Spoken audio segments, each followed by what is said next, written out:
Rebonjour à toutes et à tous, nous sommes toujours jeudi 9 mars 2023, deuxième partie de cette journée presse. Philippe Geluck, le chat déambule à Bruxelles. Ben oui, vous avez repéré, ça faisait longtemps que nous étions plus venus. Nous sommes chez Huberty Brand pour la présentation de l'exposition. Toujours du chat, mais les statues sont plus petites cette fois-ci. Bonne visite. Tout ça pour Bédevest.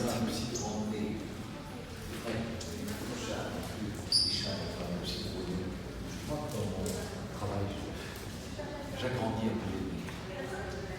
C'est plus fort. Petite idée de l'invité du jour, oui, non, évidemment, si vous nous avez suivis ce matin, vous avez évidemment compris, c'est la deuxième fois qu'on se rencontre. Regardez sa lunette, évidemment, Philippe Geluck nous reçoit pour 3-4 questions. Bien le bonjour Philippe. Bonjour.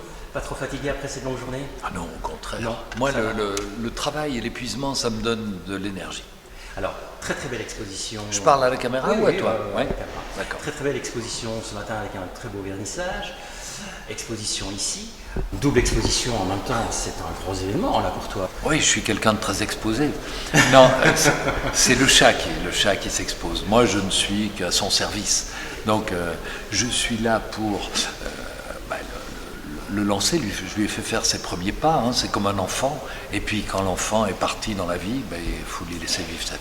Comment as-tu organisé les deux expos en parallèle? Alors, une exposition dans l'espace public, plus une exposition en galerie, je l'avais déjà fait à Paris, puisque c'était sur les Champs-Élysées, les grandes sculptures, et à la galerie Huberty Brand Matignon en galerie. Malheureusement, c'était encore le Covid, donc la galerie ne pouvait pas être ouverte vraiment comme il voulait. Ensuite, à Bordeaux, il y a une exposition dans une galerie de la ville, plus l'exposition sur le quai de la Garonne. Puis à Caen, pareil, exposition dans l'hôtel de ville. À Genève, que sur les quais. À Monaco, que sur les quais. Et à Montreux, il y a eu un petit peu les deux. Et à Bruxelles, pour l'apothéose, pour l'arrivée, c'est les deux aussi.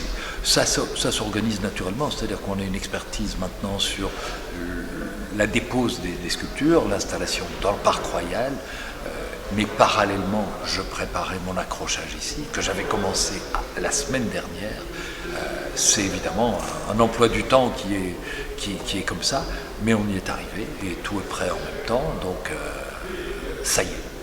Alors tout à l'heure tu l'as dit, mon retour à Bruxelles c'est un peu le retour au bercail aussi, grosse émotion. Le chat dépose ses valises ou il va encore tourner l'exposition en plein air, va encore tourner quelque part après? Alors pour l'instant c'est la dernière étape, c'est-à-dire qu'on arrive à Bruxelles et la tournée est finie. C'est la 6e ville, ça sera l'ultime. Mais on a déjà des demandes d'ailleurs.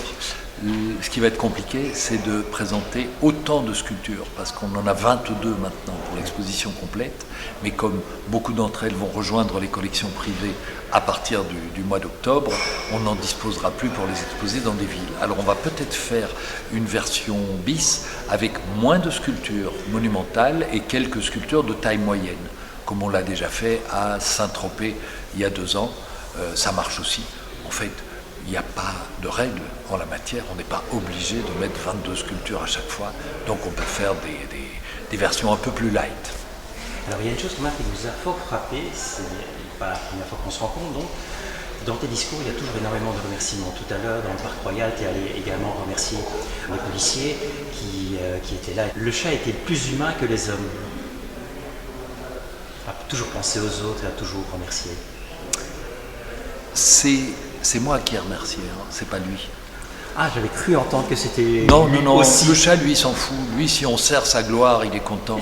En fait, quand j'y pense, il n'a jamais eu un mot pour moi, ou à peine.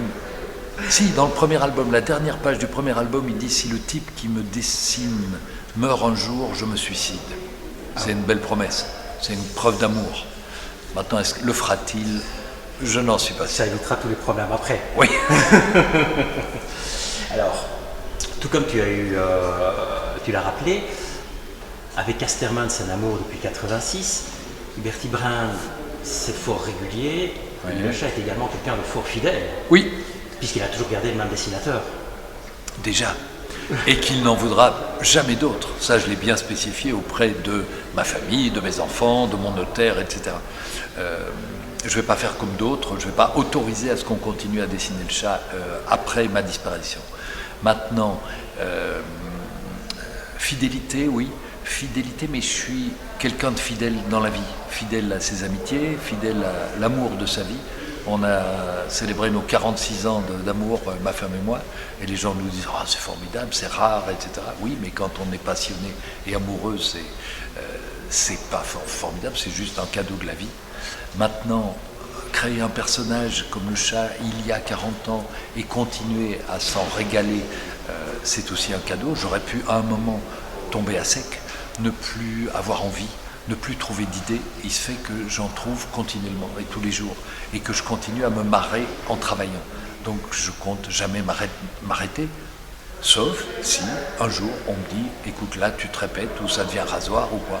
Là j'écouterai ce qu'on me dit et je m'arrêterai. C'est pas honteux non plus pour un artiste de s'arrêter. Certains l'ont fait très tôt dans leur vie, Rimbaud, et puis d'autres ont écrit ou dessiné jusqu'à leur dernier souffle. Je pense à Frédéric Dard, qui terminait son dernier San Antonio sur le lit dans lequel il est mort, ou à comment s'appelle-t-il les gars, S'il vous plaît. Vous parlez très fort. Hommage à mon équipe. Qu'est-ce que je disais? Oui. Donc, Frédéric Dard qui écrit son dernier San Antonio et meurt quasiment sur les dernières pages.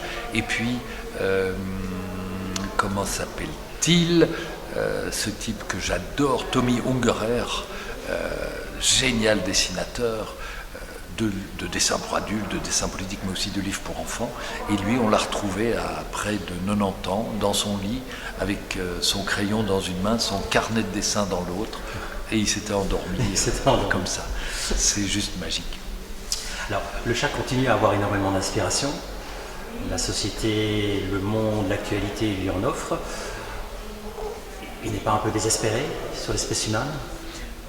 C'est drôle que tu me pose cette question parce que je viens de faire mon dernier dessin, c'est pas le dernier, mais le dessin du mois pour Ciné mensuel, qui est le seul journal pour lequel je dessine encore. Et mon dessin qui est en 3e page dit ceci, c'est un artiste qui est devant une grande toile qui est blanche, il est avec ses pinceaux, et l'autre qui arrive dans l'atelier lui dit c'est quoi le titre de ce tableau? Et l'autre lui dit toutes les raisons que nous avons d'espérer. Et l'autre lui dit et vous l'aurez terminé quand? Et l'autre lui répond il est terminé. Voilà. Écoute, merci beaucoup pour ces quelques petites questions. Nous, on espère que ta carrière est loin d'être terminée, donc on va encore pouvoir se régaler encore de nombreuses années sur tes dessins. Il y a un album qui est en préparation? Oui, l'album numéro 24 qui célébrera les 40 ans du chat. Le chiffre 40 sera mentionné dans le titre. Je ne donne pas encore le titre. Ce sera non, ça sera une surprise qu'on va dévoiler au mois de juin, je crois. J'ai dessiné la couverture, elle est joyeuse. L'album sera un petit peu plus dense, un peu plus épais que les autres qui font 48 pages. Lui, il en fera 64. Et il y aura quelques dessins qui seront de la bombe là-dedans, je l'espère. Je préfère le terme bombe atomique pour des dessins que dans d'autres domaines. Voilà, écoute, je pense que pour le reste, mes chers confrères et collègues t'ont posé toutes les autres questions possibles et imaginables sur l'univers. Donc je te souhaite une excellente fin de journée. Je termine. Je le mets à quel nom Thierry et Axel, sinon je vais avoir un problème. On se revoit de toute manière jeudi prochain puisque c'est le vernissage alors officiel ici chez Bertie Brun, place du Châtelain de l'exposition. Et donc ça sera avec grand plaisir. Vous évidemment, vous connaissez le principe. Je vous souhaite une excellente fin de journée et une très bonne soirée. La neige a arrêté de tomber. La prochaine, j'ai une vague idée, mais je vous dis encore rien. Et donc à très très bientôt. Au revoir. Au revoir. Oui. Bon après-midi. Attends, je signe et je vous dis au revoir. Voilà, au revoir. Voilà le dessin. Merci beaucoup.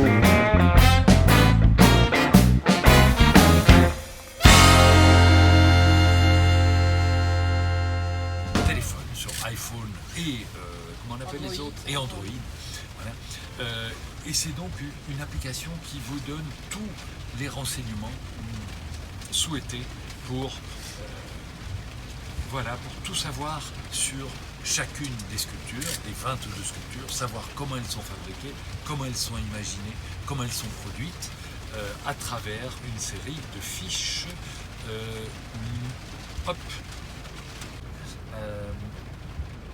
C'est gratuit et vous pouvez la charger en scannant le QR code qui est affiché sur le socle de chacune des sculptures ainsi que sur les bandes d'infos.